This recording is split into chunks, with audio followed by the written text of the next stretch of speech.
Hai, Assalamualaikum guys. Welcome back to Adik Channel. So, tadi aku pergi kedai Ustaz dekat Kota Damansara.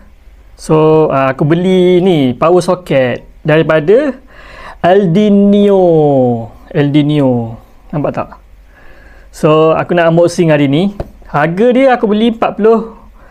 Nampak tak? RM45. RM45 satu. So, dulu aku dah pernah beli, tapi aku tinggalkan aku bagi kat wife aku pakai. So sekarang aku dah tak ada, aku kena beli barulah. Okay, jom kita tengok unboxing. Okay.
So guys, itu dia unboxing kita tadi.